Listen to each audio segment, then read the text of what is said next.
Jueves 20 de julio. ¿La fe promueve el pecado?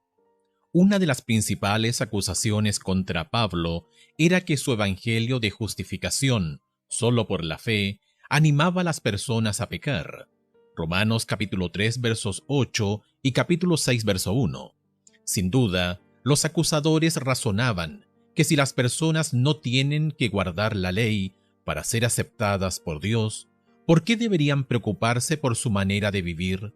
Lutero también enfrentó acusaciones similares. ¿De qué manera responde Pablo a la acusación de que la doctrina de la justificación por la fe sola fomenta un comportamiento pecaminoso? Gálatas capítulo 2 versos 17 y 18. Y si buscando ser justificados en Cristo, también nosotros somos hallados pecadores, ¿es por eso Cristo ministro de pecado? En ninguna manera, porque si las cosas que destruí, las mismas vuelvo a edificar, transgresor me hago. Pablo responde a las acusaciones de sus oponentes con los términos más fuertes posibles, comillas, en ninguna manera.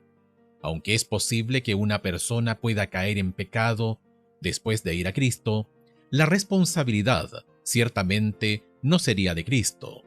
Si quebrantamos la ley, nosotros mismos somos los transgresores de ella. ¿De qué manera describe Pablo su unión con Jesucristo?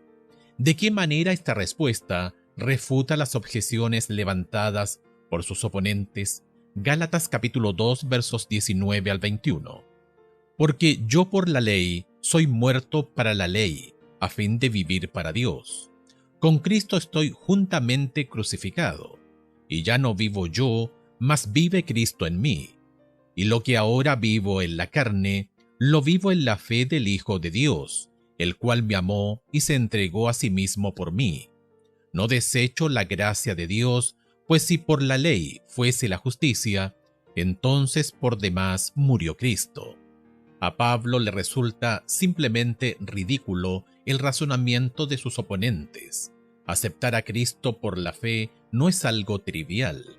No es un juego celestial de fingimiento en el que Dios cuenta a la persona como justa mientras no hay ningún cambio verdadero en la manera en que vive esa persona.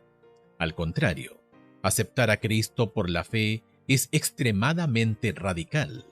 Implica una unión completa con Cristo, una unión tanto en su muerte como en su resurrección. Espiritualmente hablando, Pablo dice que estamos crucificados con Cristo y que nuestra antigua vida de pecado, enraizada en el egoísmo, ha terminado. Romanos capítulo 6 versos 5 al 14. Hemos hecho un quiebre radical con el pasado. Todo es nuevo. Segunda de Corintios capítulo 5 verso 17. También hemos resucitado a una nueva vida en Cristo. El Cristo resucitado vive en nosotros, haciéndonos diariamente cada vez más semejantes a Él. La fe en Cristo, por lo tanto, no es un pretexto para pecar, sino un llamado a una relación mucho más profunda y rica con Cristo que lo que podría resultar una religión basada en la ley. ¿Cómo entiendes el concepto de salvación solo por la fe, sin las obras de la ley? Quizá te asuste un poco, haciéndote pensar que puede ser una excusa para pecar, o te regocijas en ella. ¿Qué dice tu respuesta acerca de tu comprensión de la salvación?